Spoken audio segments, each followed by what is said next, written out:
Hey everybody, it's Doug Green and I'm the publisher of Technology Reseller News. We're here on the final day of Channel Partner Conference, the MSP Summit. And I'm very pleased to have with me today Dean Manzuri of UniVoIP. And Dean and I are going to be actually talking about the future of AI, how AI is now becoming sort of under the hood. I think that's what we're going to be talking about. But Dean, first of all, thank you for taking time out to do a podcast with me this morning. It's my pleasure to be here with you, Doug, as we close out the show. We started the show on Monday morning, and now we're closing it out on Thursday morning. So that's great. That's right. Well, you know what? Maybe we should start there. Just a little bit of perspective on the show. I'll let you put your UniVoIP hat on for a second. And was it a good event for UniVoIP?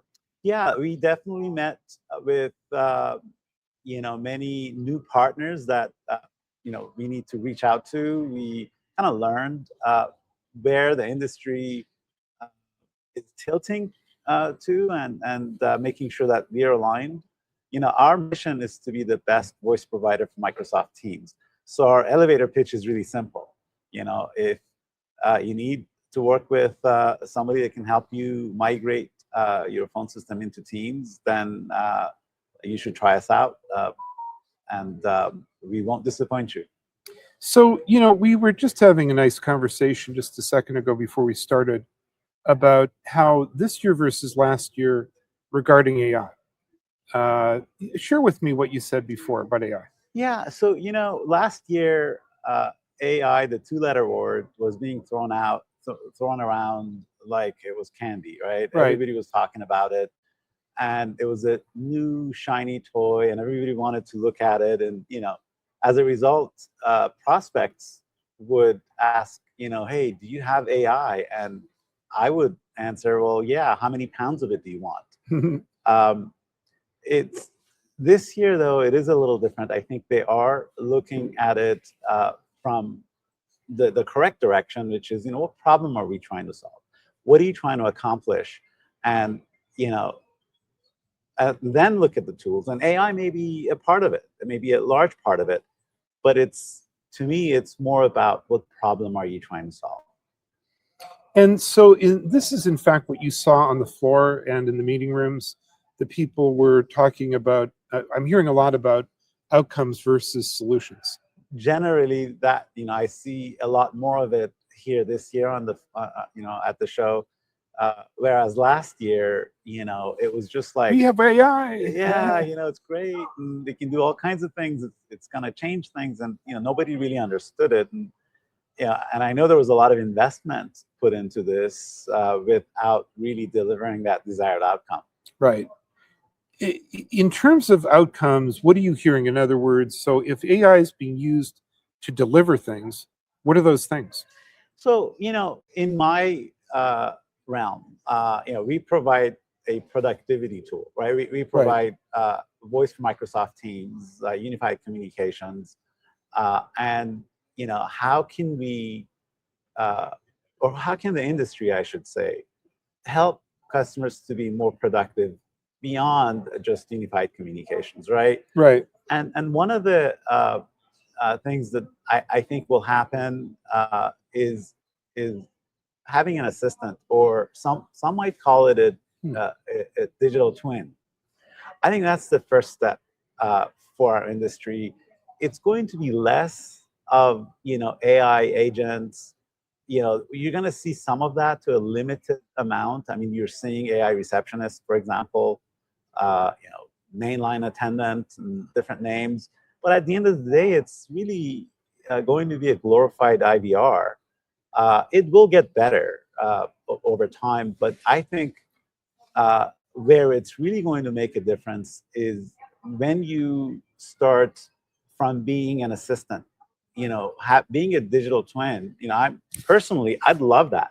I'd love to come to the office, turn up there's a clone Dean. Yeah, and I get like, and I'm making up names, Siri or Alexa in my contact lists come up and say, hey, Dean, here are the top 3 things you need to focus on today. Right. Proactively, without me asking it, right? Right. And then giving me information that I need to know about those 3 topics, Right. and then I can converse with it. And I can say, well, this and that, and can you call so and so and connect them to me, maybe, and so it can call and come back. Well, I tried, but I got voicemail. I left a message, right? And that's your assistant. Yeah. I don't have to tell it do this and that. I just said, hey, call and connect them through, and they knew what would have to happen down the line.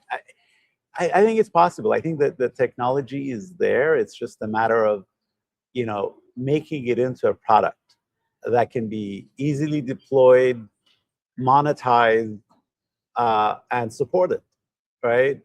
And that's just one example of a product that's powered by AI, an assistant. I think that's coming in the near future, 1, 2, 3 years.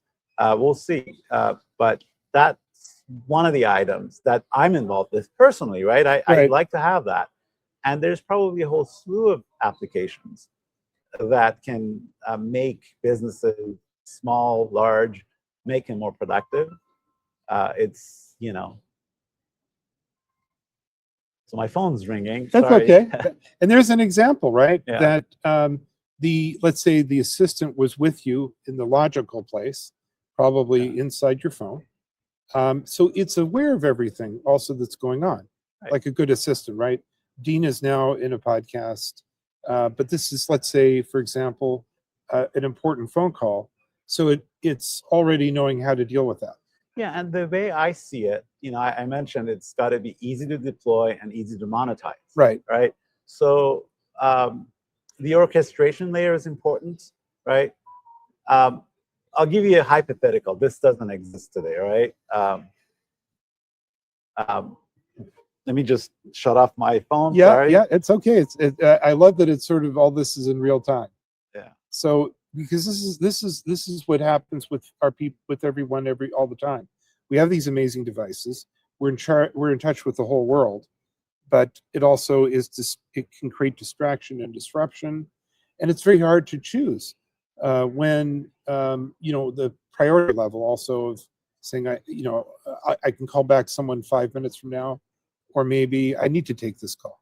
So think of it this way: if you have access to voice as memory, right? We talked about VCon together last time, but if you're having conversations that are cataloged in an easy way for applications to access, and you do the same for every form of communications, whether it's email, chat, right? And then you have a bot that has access to these things based on the role or the permissions that you want to give it, right, for security purposes. So that bot can go in there, and as a service provider, maybe all you have to do is just configure the bot, what it should have access to, and throw it in there, and let it learn by itself. Like it can listen to my conversations, it knows my tone, right? It knows what questions I usually get, it knows how to answer those questions, it knows how to help me answer those questions, right, over time. It has access to my files, so it has all the information it needs. And so, in about a month, maybe less, it can learn all those things by itself. So I don't have to go in there and train the model, which is the issue today. If you're going to have to do that, right?